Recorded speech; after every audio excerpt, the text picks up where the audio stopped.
All right, shalom, shalom. First and foremost, I want to give all praise, honor, and glory unto Yahweh, Bahashem, Yahweh Shai, Bahashem, Racha HaKodash. Double honors to the apostles and elders, a great millstone who teach and rule well, and peace and salutations to the whole four elect, pushing this gospel amongst the four winds with truth and sincerity. To you, I say shalom. This is your brother Parathon with another lesson. All right, just going into, I'm going to hit Isaiah 13, start at verse 8. The point is in 12. All right, because, hey, the men of the Lord, the men that the Lord have chosen before the world, all right, they won't see that second death in this time coming, man. All right, they won't be caught up with the 2/3 and the rest of these heathen nations. All right, they're going to be delivered. Lord willing, we be accounted of that number. All right, so this is Isaiah 13, and I'm going to start at verse 8. Salakia, I'll start at verse 6. It says, "Howl ye, for the day of the Lord Yahweh is at hand.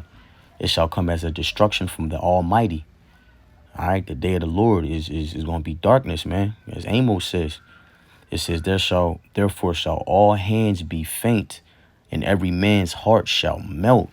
And this is a figure of speech, man. But it's just telling you how bad it's going to be. Your hands going to be faint, all right, or weak. Hearts are going to melt, okay? Yeah, you could take that as in the literal, or you know, the word heart goes back to la'ab in the Hebrew, which means your mind. All right, you're just gonna lose it, man.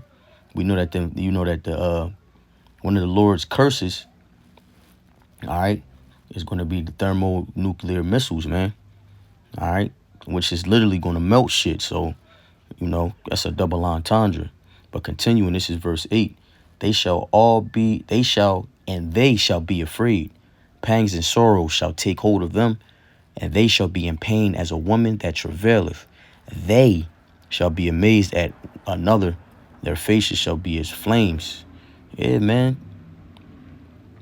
This day that they keep referring to is called Jacob's trouble for a reason. This is for you so-called Negroes, Latinos, and Native Americans, Seminole, West Indians, and Haitians. All right, we are God's chosen people that the Bible speaks of. Okay, His chosen nation. But 2/3 of our people, unlike in the great Exodus back in the account of Moses, will die on this side. They won't be delivered. But in the kingdom, they will be brought back through the loins of the elect. All right, it said their faces shall be as flames. Give me a second. I want to see what that says in the NLT.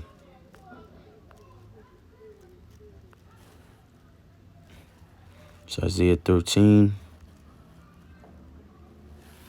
and 8 in the NLT. It's beautiful how they got, the split screen, two different versions. It says, and people are terrified. Pangs of anguish grip them like those of a woman in labor.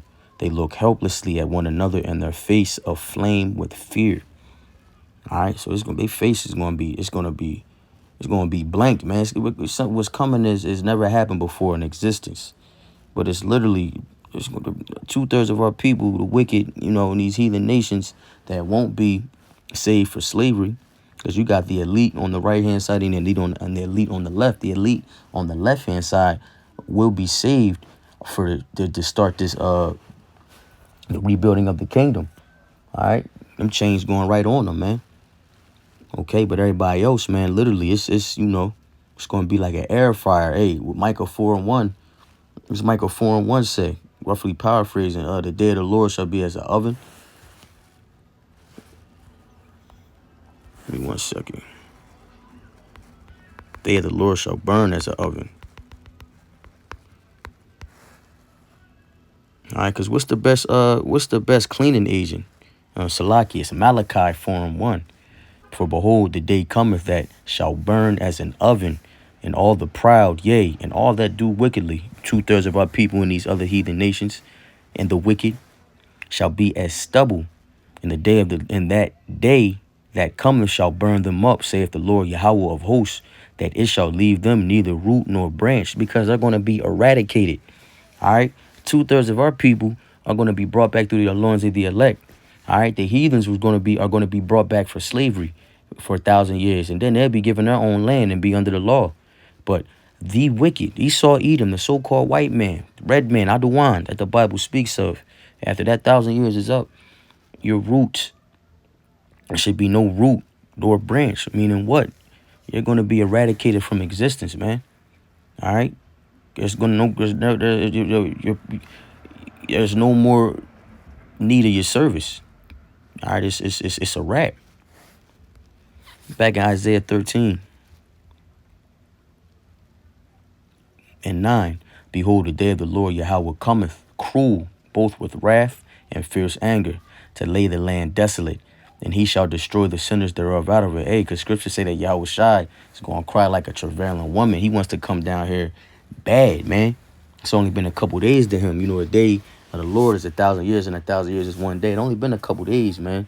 So he want that get back. Okay? And righteousness. In verse 10, for the stars of heaven and the constellations thereof shall not give their light. The sun shall be darkened in its going forth, and the moon shall not cause her light to shine. All right, this is going into the sun and the moon is going into wisdom. All right, wisdom and understanding. All right, the knowledge. And that day is, it's going to be a famine of the word, man. All right, you famine of the word. It's going to be a famine of food, famine of water. All right. Hey, the best cleaning agent is fire. All right. He flooded the earth already. Now he's going to clean it with fire, man. All right. Verse 11. And I will punish the world for their evil and the wicked for their iniquity. Why? Because the earth is given into the hand of the wicked, right? Job 9:24. This is Esau's kingdom. And I will cause the arrogancy of the proud to cease. That's Esau. All right, the pride goeth before destruction, man. This dude, Isaiah 14:14 says, I will be like the Most High. He thinks he's the Most High, man. He's trying to become a god. What he's trying to accomplish is out of his league. All right, but the Lord gives him bounds that he cannot pass, man. Pursuing to Job, roughly paraphrasing, it says in verse 12, the point, and I will make a man of the Lord, an elect man, more precious than fine gold, even a man than the golden wedge of Ophir. All right, because the men of the Lord are going to be precious in that day, man. All right, let me see. From there, I'm going to jump to 2nd Esdras 2 and go down to 27. It says, be not, Salakia. Verse 26, as for the servants, those men of the Lord, the elect whom I have given thee, there shall not one of them perish, for I will require them from among thy number, the elect, the 144,000, all right, and the 1/3, the men, women, and children. All right, it says, be not weary, for when the day of trouble and heaviness cometh, others shall weep and be sorrowful, but thou shalt be merry and have abundance. You're going to know who, in that day, you're going to know who the Lord's elect is, man. All right, just by their spirit. While chaos is breaking out, all right, the world ending, they're going to have to keep their composure, man. Lord willing, we're part of that number. Verse 28, the heathen shall envy thee, but they shall be able to do nothing against thee, Salakia, saith the Lord. Yeah, they doing all this shit now, but in that day, man, shit, get them new bodies, you ain't going to be able to do shit. It says, my hand shall cover thee, so that thy children shall not see hell. All right, so not only will we be covered, but our family, man, our children. All right, let's see if these scriptures. Let's go into some, I got a precept. It's Job, the 5th chapter, and the 19th verse. It says, he shall deliver thee in 6 troubles, and yea, in 7 there shall no evil touch thee. In famine he shall redeem thee from death, and in war from the power of the sword. Famine and war is coming. All right, World War III, like as we spoke earlier, famine of the word, famine of food, famine of bread. All right, it's coming, man. And the prophets won't be out on the highways and byways. They warning you now. In that day, it's going to be time. So you don't see them on the highways and byways preaching the downfall of this kingdom. You know it's game time, man. All right. Quick precept. Let me keep rolling. I'm not going to make this a long lesson. What is it? Psalms 34:19. Many are the afflictions of the righteous, but the Lord Yahweh delivereth him out of them all. All right, the Lord's going to aid them. Those men are going to be, they're going to be straight in that time. All right, that hedge around them, that hedge of protection. All right, the angels encampeth around those that fear him. Roughly paraphrasing, man. We coming into some heavy times, man. Heavy. Let me see. Let me hit Proverbs 11.